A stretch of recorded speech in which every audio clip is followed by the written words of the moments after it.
열왕기하 19장 1절에서 13절까지 말씀 한 절씩 교독합니다. 히스기야 왕이 듣고 그 옷을 찢고 굵은 배를 두르고 여호와의 전에 들어가서 왕궁의 책임자인 엘리야kim과 서기관 세므나와 제사장 중 장로들에게 굵은 배를 빌려서 아모스의 아들 선지자 이사야에게로 보내매 그들이 이사야에게 이르되 히스기야의 말씀이 오늘은 환난과 징벌과 모욕의 날이라. 아이를 낳을 때가 되었으나 해산할 힘이 없도다. 랍사게가 그의 주 아수르 왕의 보냄을 받고 와서 살아계신 하나님을 비방하였으니 당신의 하나님 여호와께서 혹시 그의 말을 들으셨을까? 당신의 하나님 여호와께서 그를 들으신 알 때문에 지금까지 나타니 당신은 그 남은 자들을 위하여 기도하소서 하소이다 하니라. 이와 같이 히스기야 왕의 신복이 이사야에게 나아가니 이사야가 그들에게 이르되 너희는 너희 주에게 이렇게 말하라. 여호와의 말씀이 너는 아수르 왕의 신복이 들으나 나를 모욕하는 말 때문에 두려워하지 말라. 내가 한 영을 그의 속에 두어 그로 소문을 듣고 그의 본국으로 돌아가게 하고 또 그의 본국에서 그에게 칼에 죽게 하리라 하셨느니라 하더라. 랍사게가 돌아가다가 아수르 왕이 이미 다시에서 떠났다함을 듣고 림나로 가서 아수르 왕을 만났으니 왕이 거기서 림나와 싸우는 중이니라. 아수르 왕은 구스왕 디르하가가 당신과 싸우고자 나왔다 함을 듣고 다시 히스기야에게 사자를 보내며 이르되 너희는 유다가 히스기야에게 이같이 말하여 이르기를 내가 믿는 내 하나님이 예루살렘을 아수르 왕의 손에 넘기지 아니하겠다 하되 혹시 말라. 아수르의 여러 왕이 여러 나라에 행한 바 진멸한 일을 내가 들었나니 내가 어찌 구원을 얻겠느냐. 내 조상들이 멸하신 여러 민족국 고산과 하람과 렉색과 불량 사이에 있는 에덴 족속을 그 나라들의 신들이 거두느냐. 13절 같이 읽습니다. 하마당과 아르밧 왕과 스발와임성의 왕과 헤나와 아와의 왕들이 다 어디 있느냐 하라 하니라. 아멘. 극한 상황에서 우리들은 무엇을 해야 할까요? 하나님께 기도해야 한다는 사실을 잘 알 것입니다. 하지만 성경에서 말하는 원리를 세심하게 알면 그분의 구원을 더 정확하게 확신할 수 있습니다. 오늘 본문은 하나님의 구원은 어떠한 자에게 주어진다고 말씀하고 있을까요? 첫째로 구원은 하나님이 살아계신 존재임을 믿는 자에게 주어진다는 것입니다. 살아계신 하나님은 다른 죽은 신과 비교가 불가합니다. 우리들은 도움을 찾을 때 하나님만 의지해야 합니다.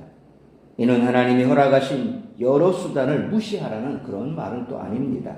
가령 아플 때 기도만 하라, 성경은 그렇게 말하지 않습니다. 사도 바울도 기름을 쓰고 포도주를 먹고 그렇게 하라고 또 얘기한 것처럼 우리가 아플 때 먼저 병원을 찾고 그리고 더불어 기도하고 그렇게 하는 것이 맞죠. 소위 말하면 하나님께서 우리에게 주신 이런 보편 은혜를 우리가 거절할 이유는 없다는 겁니다. 아프면 약을 먹고 병원 가는 거 당연하지요. 그것을 믿음 없다 이렇게 얘기할 수는 없습니다. 만약 병원도 찾을 수 없고 약도 쓸 수 없는 오지에 가 있는 선교사님 같은 경우는 어떡합니까? 할 수 없이 기도밖에는 방법이 없으니 기도해야죠. 그래서 선교사님들 얘기를 들어보면 선교지에 있을 때가 가장 믿음이 좋았다. 고국에 들어와 보니 조금만 아파도 병원 찾아가고 기도하지 않고 이런 모습을 보니까 안타깝다고 그런 자주 섞인 말도 합니다. 그러나 우리가 일반적으로 세상을 살아갈 때 이처럼 하나님이 베풀어 주신 보편적인 섭리 가운데 우리가 그것을 무시하는 그런 모습이 믿음 좋은 모습은 또 극단적으로 그렇게 표현하는 것도 맞지가 않습니다. 그래서 아프면 병원을 찾는 게 맞다는 거죠.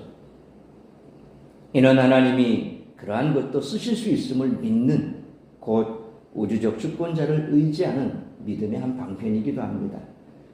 그런데 많은 성도들이 하나님을 가장 나중에 찾는 실수를 범하는 것, 그것이 문제라는 거죠.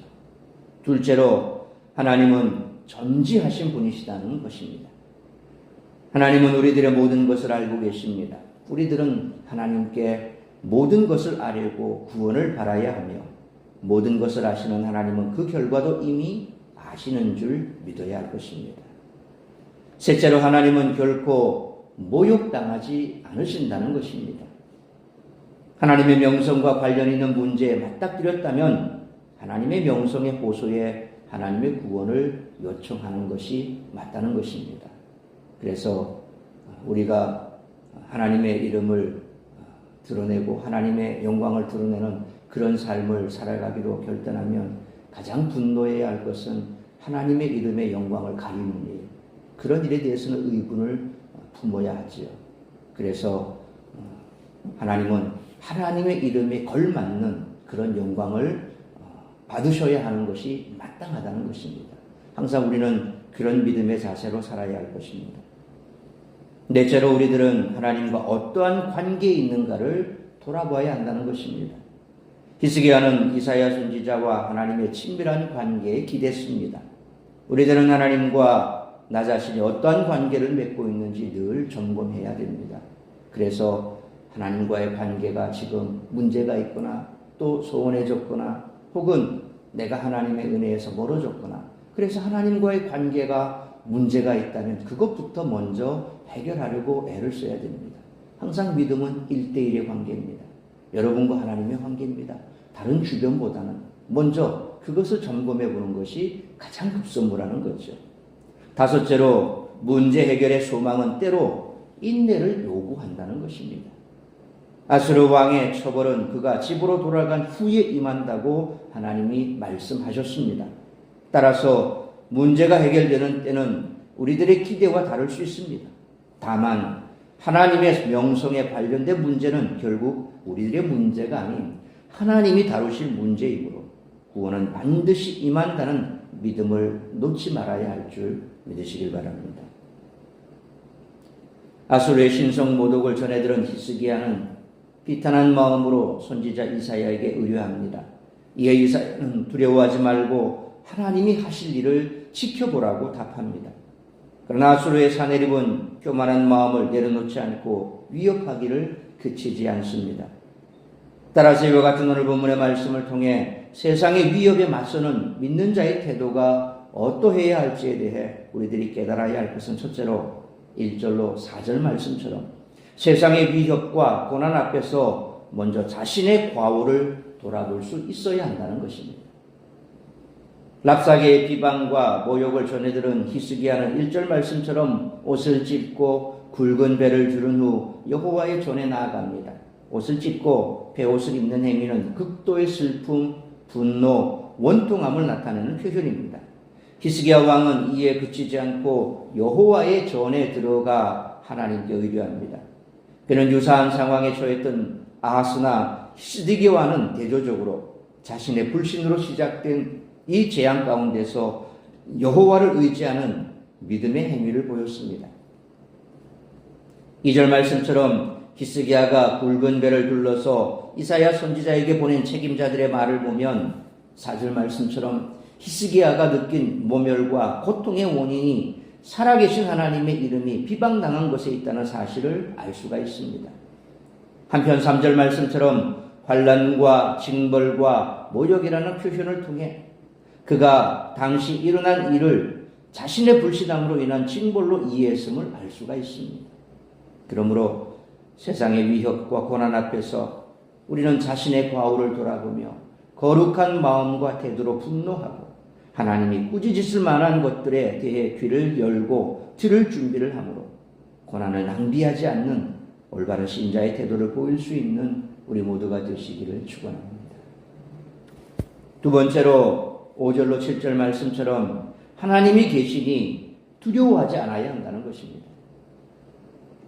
히스기야의 신복들이 이러한 이야기를 전하자 이사야는 5절로 6절 말씀처럼 두려워하지 말라고 답합니다. 이 모욕에 대해 하나님이 친히 행하실 것임을 말씀합니다. 구체적으로 7절 말씀처럼 사내립의 마음에 두려움을 심어 아수르로 돌아가게 하여 결국 칼에 찔려 죽임을 당하게 할 것이라고 알려줍니다. 그 부분이 바로 37절, 우리가 다음 시간에 살펴볼 37절에 보면 그 내용이 그대로 나와 있습니다. 그러니까 하나님께서 때가 되면 하나님의 이름을 모욕되게 했던 그 자를 하나님께서 치신다는 것이죠. 하나님은 당신의 백성이 당하는 고통을 모른 채 하지 않으시고 평강을 허락하십니다. 또 하나님은 굽어진 것이 있다면 펴실 것이고 막힌 것이 있다면 허물어 내실 것입니다. 그러므로 너희는 가만히 있어 내가 하나님 됨을 알지어다라는 시편 46편 10절의 말씀을 붙들고 어떤 상황과 형편 속에서도 하나님이 계시니 두려워하지 않는 우리 모두가 되시기를 축원합니다. 세 번째로 8절로 13절 말씀처럼 항상 교만하지 말고 겸손히 하나님의 구원을 바라야 한다는 것입니다. 8절로 9절 말씀처럼 예루살렘을 위협하면서 동시에 림나에서 전투 중이던 아수르 왕은 다시 히스기야에게 사자를 보내 말을 전합니다. 그 내용은 10절로 11절 말씀처럼 랍사게가 이미 전했던 말과 대동소이합니다. 한마디로 네가 어찌 구원을 얻겠느냐라는 것입니다. 12절로 13절 말씀처럼 세상 어느 신도 그의 나라를 건지지 못했으니 유다의 하나님이라고 해서 다르겠느냐라는 말도 덧붙였습니다. 사내립은 히스기야가 믿음으로 버티고 있음을 알았습니다. 그러니 네가 믿는 내 하나님이 너를 구하겠느냐라고 더욱 소리 높여 비아냥거립니다. 하늘의 하나님을 두려워하지 않는 사내립의 교만이 그를 죽음으로 내몰 것입니다. 잠언 16장 18절 말씀처럼 교만은 패망의 선봉이고 거만한 마음은 넘어짐의 앞잡이입니다. 그러므로 믿는 자의 위기는 힘이 없고 초라할 때 오지 않고 득세하여 힘이 넘칠 때 자신이 탁월한 능력으로 모든 것을 다 이룬 것 같을 때 찾아오므로 항상 교만하지 말고 겸손히 하나님의 구원을 바라는 우리 모두가 되시기를 축원합니다. 사랑하는 성도 여러분, 우리는 오늘 본문에서 세 가지 반응을 살펴봤습니다. 히스기야는 옷을 찢으며 성전으로 나아가 하나님의 도우심을 구했습니다. 이사야는 두려워하지 말며 여호와께서 친히 행하실 일을 지켜보라고 전했습니다. 사내립은 더욱 교만한 발언으로 자신의 죽음을 재촉했습니다. 우리는 하나님이 이루실 구원을 고대하며 위기를 기회로 삼아야 합니다. 그러므로 세상의 위협과 고난 앞에서 우리는 자신의 과오를 돌아보며 거룩한 마음과 태도로 분노하고 하나님이 꾸짖으실 만한 것들에 대해 귀를 열고 들을 준비를 하므로 고난을 낭비하지 않는 올바른 신자의 태도를 보일 수 있어야 할 뿐만 아니라 어떤 상황과 형편 속에서도 하나님이 계시니 두려워하지 말되 겸손히 하나님의 구원을 바라는 우리 모두가 되시기를 주님의 이름으로 축원합니다. 기도하겠습니다. 살아계신 아버지 하나님, 은혜와 사랑을 감사합니다. 오늘도 이 새벽을 깨워 말씀으로 예배로 하루를 시작하게 하시니 감사합니다. 오늘 우리에게 주신 말씀 우리가 가슴에 새기며 어떤 상황, 어떤 형편 속에서라도 우리는 하나님을 믿고 신뢰하는 그 믿음에서 떠나지 않아야 할 것입니다. 믿음의 줄을 놓지 않으면 구원은 반드시 이루어질 것입니다. 그런데 우리가 먼저 이와 같은 어려움과 고통 속에서 바라보아야 할 것은 주변 환경이 아니라 나 자신입니다. 과연 나와 하나님의 관계가 올바로 형성되어 있는지, 내가 하나님을 올바로 붙들고 있는지, 다른 것을 의지하고 있지는 않은지, 내 속에 하나님의 징계가 임할 만한 죄악은 없는지 우리 자신을 돌아보는 것이 가장 급선무일 것입니다. 그러므로 이처럼 어려움과 고난 속에서 우리 자신을 돌아보며 믿음의 끈을 놓지 않고 하나님의 때에 하나님의 방법대로 하나님께서 응답하실 것이라고 하는, 구원하실 것이라고 하는 그런 믿음의 기대 속에서 기다리고 인내하며 하나님의 때까지 겸손하게 주를 찾고 주 앞에 기도하는 우리 모든 성도들의 삶이 되게 하여 주옵소서. 혼란한 전국 속에서도 우리가 버텨야 하고 또 하나님께서 이루실 그때를 우리가 기다려야 할 것입니다. 이 나라를 불쌍히 여겨주시고 또 이로 인하여 고통받는 많은 주의 백성들을 긍휼히 베풀어 주옵소서. 하루속히 전국이 혼란에서 벗어나서 다시금 정상이 될 수 있도록 인도하여 주옵시며, 오늘도 우리 사랑하는 성도들 어디 있든지 무엇을 하든지 이처럼 믿음의 끈 붙들고 하나님을 바라보며 기도하며 하나님께 나아가는 복된 한날의 삶이 될 수 있기를 간절히 빌고 소원하오며, 이 모든 말씀 우리 주 예수 그리스도의 이름으로 기도하옵나이다.